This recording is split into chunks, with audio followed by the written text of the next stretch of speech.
Assalamualaikum warahmatullahi wabarakatuh. Perkenalkan, nama saya Yoga Aryadi Nazmadani. Di video kali ini saya akan menjelaskan atau menyampaikan tentang pengertian Mahkamah Agung serta fungsi, tugas, dan wewenangnya. Yang pertama, pengertian Mahkamah Agung. Mahkamah Agung itu sendiri dalam bahasa Inggris yaitu Super Court adalah pengadilan tertinggi dalam tingkat peradilan yang terdiri dari banyak daerah hukum. Sebutan lain untuk Mahkamah Agung meliputi peradilan terakhir, peradilan tingkat akhir, pengadilan penghakiman, pengadilan puncak, dan pengadilan tingkat banding.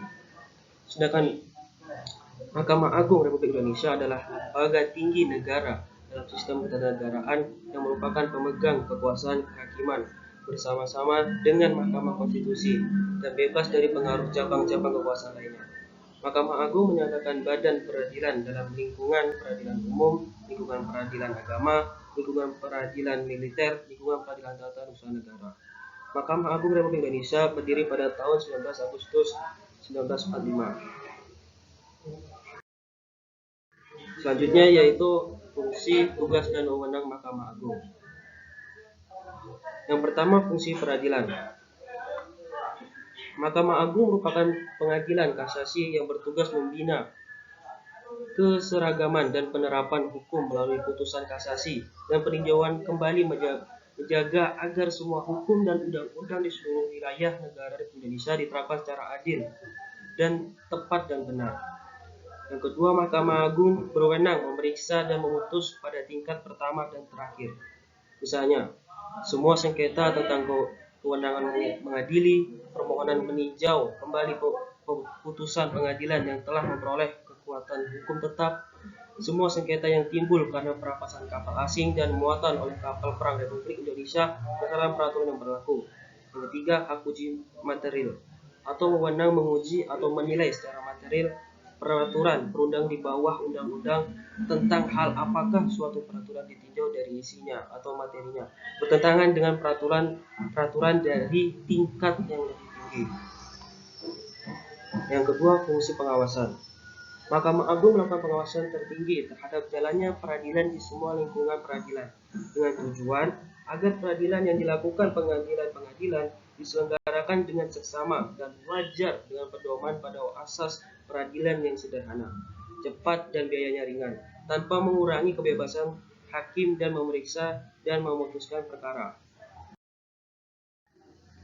Yang kedua, Mahkamah Agung juga melakukan pengawasan, misalnya terhadap pekerjaan pengadilan dan tingkah laku para hakim dan perbuatan pejabat pengadilan dalam menjalankan tugas yang berkaitan dengan pelaksanaan tugas pokok kekuasaan kehakiman, yakni dalam hal menerima, memeriksa, mengadili, dan menyelesaikan setiap perkara yang diajukan kepadanya, dan meminta keterangan tentang hal-hal yang bersangkutan dengan teknis peradilan serta memberi peringatan, teguran, dan petunjuk yang dilakukan tanpa mengurangi kebebasan hakim. Dan contoh yang kedua itu terhadap penasihat hukum dan notaris sepanjang penyangkut peradilan. Fungsi yang kedua yaitu fungsi yang ketiga, maaf. Yang pertama, Mahkamah Agung dapat mengatur lebih lanjut hal-hal yang diperlakukan bagi kelancaran penyelenggaraan peradilan apabila terhadap hal-hal yang belum cukup diatur dalam undang-undang tentang Mahkamah Agung sebagai pelengkap untuk mengisi kekurangan atau kekosongan hukum yang diperlukan dari kelancaran penyelenggaraan peradilan. Yang kedua, Mahkamah Agung dapat membuat peraturan acara sendiri bila mana dianggap perlu untuk mencukupi hukum acara yang sudah diatur undang-undang. Fungsi yang keempat, fungsi nasihat. Yang pertama, Mahkamah Agung memberi nasihat-nasihat atau pertimbangan-pertimbangan dalam bidang hukum kepada lembaga tinggi negara lain. Mahkamah Agung memberi nasihat kepada Presiden selaku kepala negara dalam rangka memberi atau penolakan gerasi. Selanjutnya, perubahan pertama Undang-Undang Dasar Negara Republik Indonesia tahun 1945 pasal 14 ayat 1, Mahkamah Agung juga diberikan kewenangan untuk memberikan pertimbangan kepada Presiden selaku kepala negara selain gerasi juga rehabilitasi. Namun demikian, dalam memberikan pertimbangan hukum mengenai rehabilitasi sampai saat ini belum ada peraturan perundang-undangan yang mengatur pelaksanaannya. Yang kedua, Mahkamah Agung berwenang meminta keterangan dari yang memberi peraturan dari dan memberi petunjuk kepada pengadilan di semua lingkungan peradilan dalam rangka pelaksanaan ketentuan pasal 25 Undang-Undang Nomor 14 Tahun 1970 tentang ketentuan-ketentuan pokok kekuasaan kehakiman. Fungsi yang kelima yaitu fungsi administratif. Badan-badan peradilan sebagaimana dimaksud pasal 10 ayat 1 Undang-Undang Nomor 14 Tahun 1970 secara organisatoris, administratif, dan finansial sampai saat ini masih berada di bawah departemen yang bersangkutan. Walaupun menurut pasal 11 ayat 1 Undang-Undang Nomor 35 Tahun 1999 sudah dialihkan di bawah kekuasaan Mahkamah Agung.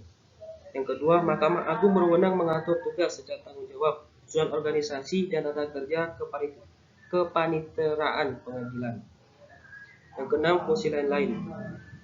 Selain tugas pokok untuk menerima, memeriksa dan mengadili serta menyelesaikan setiap perkara yang diajukan kepadanya, Mahkamah Agung dapat diserahi tugas dan kewenangan lain berdasarkan undang-undang.